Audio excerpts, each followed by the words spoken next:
Hello mga sir, yung mga wala pang reviewer dyan, comment nyo na po yung Facebook name nyo para masendan ko kayo ng soft copy ng reviewer na ginamit ko. So ngayon mga sir, maging honest ka sir, no? O maging honest ka ma'am. So comment nyo po yung sagot mo dito. Wag ka pong titingin sa notes mo, wag kang titingin sa Google. Isulat muna kung ano yung naisip mong sagot dito sa tanong na to. Comment mo sa comment section. Maging honest tayo. Parang ano lang natin to, parang drills lang natin to. Kasi sa totoo lang, iyan na mismo yung lumabas sa exam. Yan na mismo yan who publish at ano to, di ko alam paano basahin yan. Trigonometry which contains the earliest use of the abbreviations sin, tan, sec, cosine, tangent, and secant. Ganyan na ganyan po yung lumabas at yan na po mismo yung lumabas sa exam.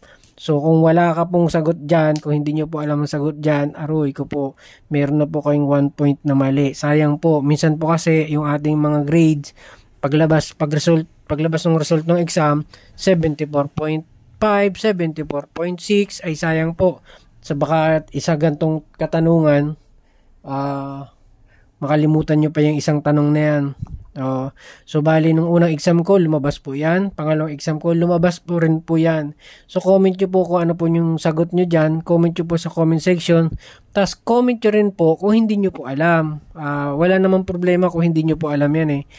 Tapos saka nyo po i-search sa Google o search nyo po sa YouTube kung ano po yung sagot dyan. So drills lang muna yan mga loads, pero bibigyan ko kayo ng ibang tip para ma-review nyo na rin. So itong lagi kong sinasabi sa inyo, reviewin nyo yung simplify. Simplify, puro simplify po.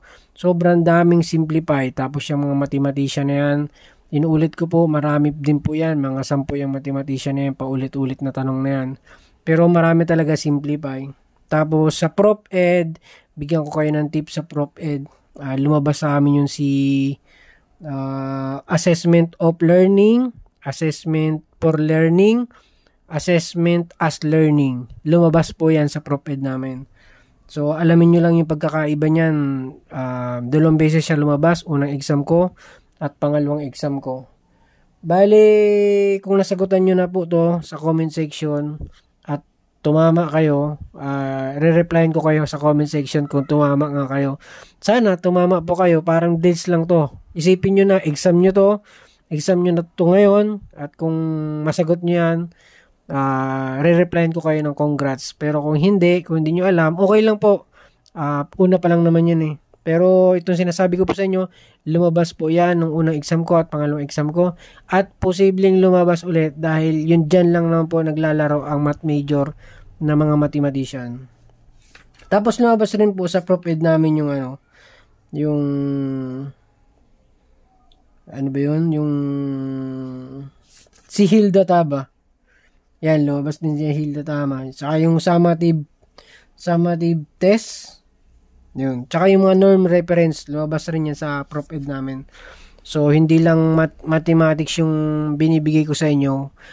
Sinusundutan ko ng Prof Ed tsaka Gen Ed. Sa Gen Ed, aralin nyo lang ang Rizal. Puro Rizal talaga. Mas ano pa nga tayo, mas ano pa tayo eh, sa ibang mga majorship dahil sa Gen Ed maraming math na nalabas, alam na natin yon, lamang na tayo sa kanila. Tapos konting history pero malimit kay Rizal. Good luck loads, malapit na exam. Upload ako ng marami pa para marami pang tips para ma-review nyo.